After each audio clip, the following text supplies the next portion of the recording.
Well, Cameron, we've seen sort of Norwich in a nutshell over the last week, haven't we? An incredible win against Reading, but not quite hitting the heights today. Yeah, I mean today obviously we knew it was going to be another difficult task. Fulham are a very good footballing side, and I felt demonstrated that throughout the game.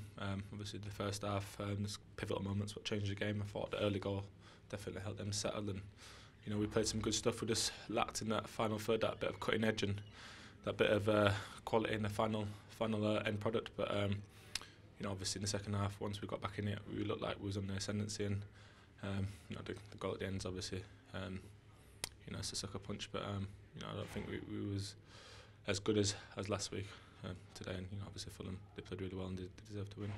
One of the things that's happened during the season is, as a squad, you've struggled to come back in games when you've gone behind. I mean, can you put your finger on why that is?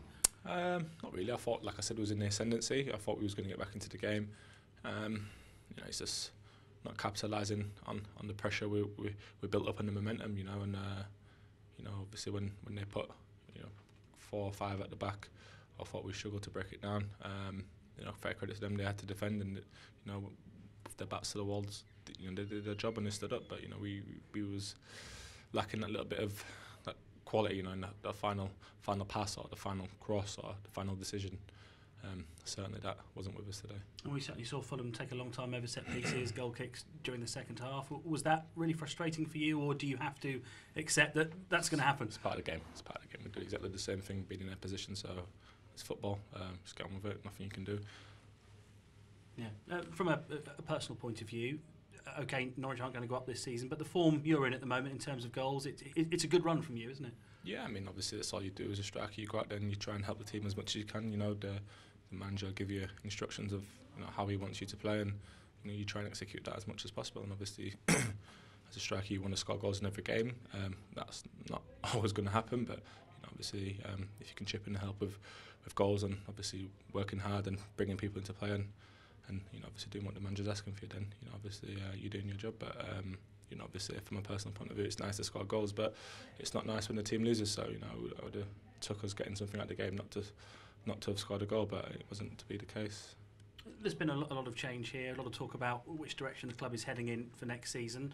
In the dressing room, when you look around, do you see a group of players who still want to be here and be part of this next year? Yeah, I mean, obviously there's players who have contracted further than this year. There's a lot of players whose futures probably up in the air with maybe being out of contract, or these things called options. What people have options on people. So obviously there's going to be wholesale changes. We're well aware of that, and I think there needs to be. I think there needs to be a freshening of personnel, and that will be up to the powers of being. Obviously the new management team and those people who make those decisions. As a player, you can only state a case for you wanting to be a part of the football club going forward, and I think there's a lot of players in there who want to be there. So obviously there'll be decisions to make, but it won't be down to any of us. It'll be people above us. Does that make it difficult, the fact there is a lot of uncertainty at the moment, the fact that changes are coming? You've still got to do a job. You've got to be professional. We want to end the season on a high. We've had our ups and downs this year.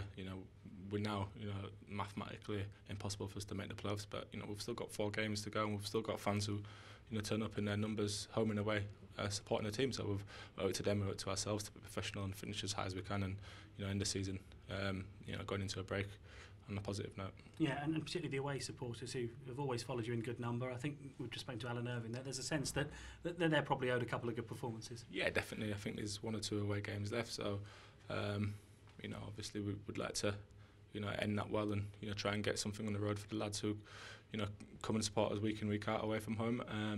Whether we can do that it's down to us really. We've got to roll our sleeves up and get on with it. We've got 2 tough away games with teams fighting for things, so we've got to go there and show no fear, and repeat our performances what we do at Carrow Road and take that away.